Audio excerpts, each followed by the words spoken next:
তুমি শুধু একবার চোখ বন্ধ করে ভাবো তো, তুমি এখন বর্তমানে যেখানে বসে আছো সেখানে তুমি কি সারা জীবনে থাকতে চাও?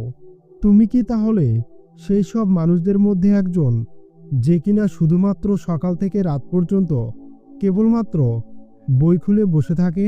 তুমি কি তাহলে সেই মানুষ যে কিনা এখন পর্যন্ত নিজের লক্ষ্যের নামটাই ঠিকমতো বলতে পারে না?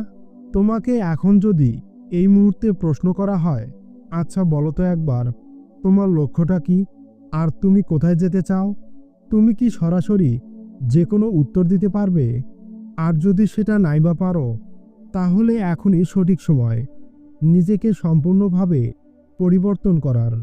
তুমি শুধু একটা রোল নম্বর নও, কিংবা তুমি শুধু একটা পরীক্ষা দেওয়া মার্কশিট নও।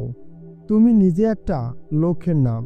তুমি নিজে একটি যেন জ্বলন্ত আগুন, যে আগুন একবার জ্বলে উঠলে সমস্ত পৃথিবী সেই আগুনের দিকে তাকিয়ে থাকবে। তবে সেই আগুনকে জ্বালাতে হবে নিজেকেই। আর তুমি জানো কি সেটা কেন?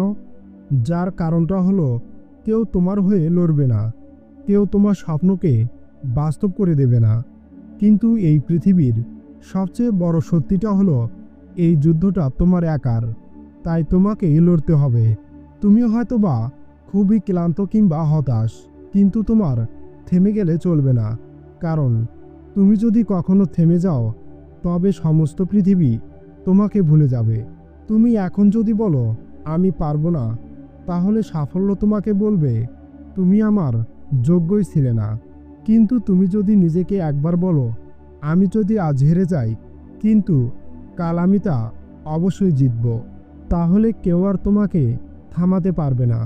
তুমি যদি নিজের ভবিষ্যৎ পরিকল্পনা না করতে পারো, তাহলে অন্য কেউ বা তোমার জন্য সিদ্ধান্ত নেবে। আর তখন তুমি কেবলমাত্র অন্যদের স্বপ্ন পূরণের জন্য নিজেকে তখন সবসময় ব্যস্ত করে রাখবে। তুমি কি তাহলে সেটাই চাও, নাকি তুমি এমন একটা কিছু করতে চাও যেটা কেউ কখনো কল্পনাও করতে পারেনি? তোমার বইয়ের পাতাগুলো একদিন ইতিহাস হবে, যদি তুমি এখন থেকেই নিজের লক্ষ্যকে ঠিক করে নাও। যদি তুমি এখন থেকেই নিজের জন্য লড়ে যাও, তাহলে ভবিষ্যতে তুমি নিজেই হাসবে। কিন্তু এখন যদি তুমি বিশ্রাম নাও, তাহলে ভবিষ্যতে একদিন তোমাকে কাঁদাবে। এই কথাটা সবসময় তুমি স্মরণে রাখবে।